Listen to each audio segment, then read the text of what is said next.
Hello అండి. ఎలా ఉన్నారు అందరూ? ఇంకో 4 రోజుల్లో గణేష్ చతుర్థి రాబోతుంది. గణపతి వస్తున్నాడంటే అందరికీ ఎంత హుషారుగా ఉంటుంది. ఈ గణేష్ చతుర్థి రోజు 21 పత్రాలతో పూజించడం అందరికీ తెలిసిందే. కాకపోతే అన్నింటికన్నా గణపయ్యకి ఒక్క గరిక సమర్పించినా ఎంతో సంతోషిస్తాడంట. ఈ విధంగా గరికతో మాల అల్లి స్వామికి సమర్పిస్తే ఎంత అందంగా కనిపిస్తారు. సో, ఈ గరికతోని మాల ఏ విధంగా తయారు చేయాలనేదే ఈ వీడియో. వీడియోలో చూపిస్తున్నట్టుగా గరికని ఈ విధంగా సిద్ధం చేసుకుంటే మాల అల్లడానికి మనకు సులభంగా ఉంటుంది. మాల అల్లడానికి మామూలు థ్రెడ్ కాకుండా ఇలాంటి దారాన్ని యూజ్ చేయండి.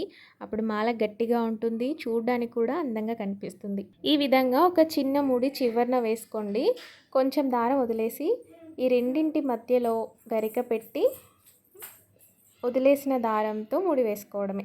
ఈ విధంగా ఎంత పెద్ద మాలైనా మనం ఈజీగా తక్కువ టైంలో సిద్ధం చేసుకోవచ్చు. గణపతికి గరికతో పాటు మిగతా 20 ఆకులతో కూడా ఈ రోజున పూజించాలి ఖచ్చితంగా. మాచి పత్రం, బృహతి పత్రం, మారేడు దళం, ఉమ్మెత్త పత్రం, రేగుపండు పత్రం, ఉత్తరేణి, మామిడి పత్రం, గన్నేరు పత్రం, విష్ణుక్రాంత పత్రం, దానిమ్మ పత్రం, దేవదారు పత్రం, మల్లె పత్రం, గండలి పత్రం.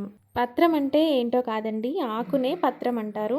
వావిలాకు, జమ్మి ఆకులు, రావి ఆకులు, మద్ది ఆకులు, జిల్లేడు ఆకులు, దవనం, తులసి దళం. తులసి దళాన్ని ఒక వినాయక చవితి రోజు మాత్రమే వినాయకునికి సమర్పించాలండి. మిగతా రోజుల్లో తులసి దళం వినాయక పూజకి పనికిరాదు.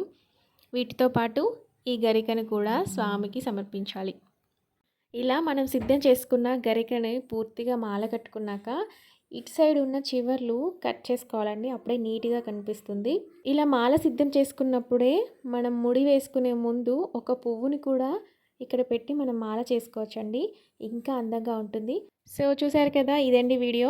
గరికతో గణపయ్యకి మాల ఏ విధంగా తయారు చేసుకోవాలి, ఏ ఏ పత్రాలను వినాయక చవితి రోజు సమర్పించాలి అనేది. వీడియో నచ్చితే కనుక లైక్ చేయండి.